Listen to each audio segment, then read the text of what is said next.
Hey everyone, this episode is going to be a little different than my normal episodes. I realized that I was 6 episodes into this devlog and I haven't really explained what this game is yet, or what the gameplay is going to be like, so I figured I'd go ahead and do that. So this video is going to answer the question of, what is this game? I'd also like to discuss some game design and decisions that I made for the game and future ideas, so you can get an idea of what I'm going to be going for in the future. Obviously, there's going to be some decisions and ideas that people aren't going to agree on, and I just want to point out that these are my decisions and my ideas, so if anything's incorrect or skewed from reality, it is just in my mind, I guess. The first thing I'd like to say about this game is that it is currently completely unnamed, and it's gone through a couple prototype names that I've decided against, including Witches of Water and the Deep Sea. Currently, the project's called the Deep Sea, but that is just a prototype name and it's going to be changed in the future. The best way I could explain what the game's going to be like is that it's a first-person sailing roguelike game. Some heavy inspirations for this game include Sea of Thieves, Wind Waker, and just Legend of Zelda in general, Binding of Isaac, Risk of Rain 2, and Minecraft. Also, I'd like to point out that this game is still in extremely early stages of development, and pretty much everything you see is subject to change, but most of the main ideas will be carried over into the actual game. So let's explain the overall game loop of the game. To start out, you're going to be outside of a sphere, a giant sphere, that will indicate the play region. Outside the play region there will be no creatures or anything, it'll only be passive mobs and passive occurrences that will let you collect resources and so forth. The more time you spend outside the region and inside the region, the more difficult it'll be once the creatures start spawning, kind of like in Risk of Rain, where the longer you take, the higher the difficulty gets. So once you get inside the sphere, enemies will start spawning and attacking you in the ship, trying to sink it and kill you, obviously. Your goal once you get inside the sphere is to get to the big marked region. Currently you can see it as the giant crystal in the sky. Also, the closer you get to the marked region, the more difficult it will be, and the more enemies that will spawn. Once you get there, a giant boss will spawn, and you'll have to fight him. And once you kill him, a new giant sphere region will be exposed, in which you'll be outside of, and you will have to go to the next region, or collect resources and then go to the next region to fight the next boss. I'm currently thinking that it's going to be an infinite amount of rounds, but maybe in the future I'll add an ending, I'm not sure. Once your character dies, you'll completely restart from the beginning though, with none of your items or collections that you had gotten in the last round. The player is going to be on the boat 95% of the time, unless he's at a shop or something. So you'll have to make sure it stays afloat with all the damage that can happen, such as fires on deck or leaks in your boat from underwater. The character will have to make sure that all these get repaired so that your boat doesn't sink and make you either lose the game or get a new boat. I haven't decided yet. The enemies that will be attacking you in the ship will be able to do all this damage, as well as environment effects such as tornadoes, storms, and giant waves and such.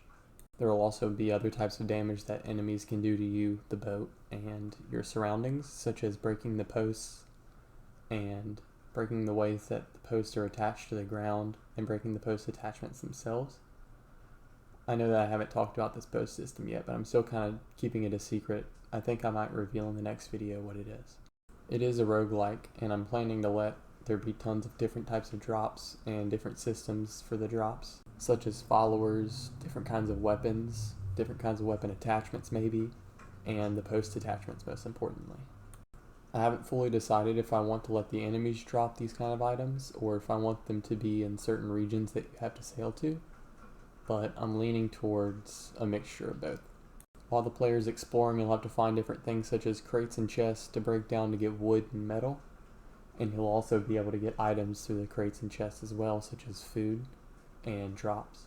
I'm also planning on there being a floating shop that's kind of inspired by the restaurant from One Piece, so I guess there's going to have to be some kind of currency system too that you might be able to get from crates and drops and enemies and such. There's also going to be a slight crafting system that will allow you to combine and upgrade your weapons and attachments, as well as use different resources to create basic things you need. One of the main things that I was going for with this game is immersion, so that's why I chose the first person view that I did. I was originally going to allow first and third person, but then I realized how difficult it would be and how much work it would be to be able to switch between the two. So I just stuck with first person for immersion's sake.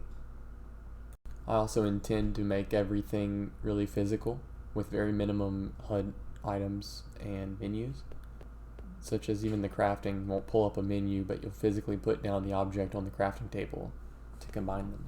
I do also plan on gameplay being slightly hectic.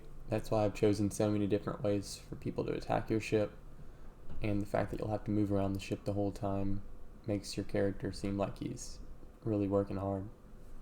I also intend to make it feel extremely calm and nice once you finally beat a boss, so that'll be when you're outside of the ring. And that'll be the case because there won't be any creatures or anything attacking you, and you'll be able to fish and harvest resources on your own time. Well, actually, it's the game's time because it will be getting more difficult once you get inside the ring. I also intend for the enemies to be a key feature of the game, and the enemy AI in particular. I kind of want there to be a really unique feeling that each enemy gives you, and different kinds of threats that enemies can give you that your character will have to avoid in different kinds of ways. For example, I might be adding a spider enemy that shoots webs on the water that slow you down once you get through the webs, or I could create a turtle enemy that spins up and launches himself at the boat. So with all that said, you can see there has been a lot of scope creep with this game, but I think I have a lot of ambition and desire to really get this game going. And I really hope that you guys will be able to stay along and watch the process. All in all, I've been developing this game for around 6 months now, maybe 7 months, and probably won't be able to finish for at least another year or two. So got some time, and I guess that means a lot more videos for you guys. I would also like to say that I am fortunate enough to be able to buy some assets from the UE4 marketplace and use them in the game, such as my sky system and water texture, and a lot of particle effects that I've gotten so far.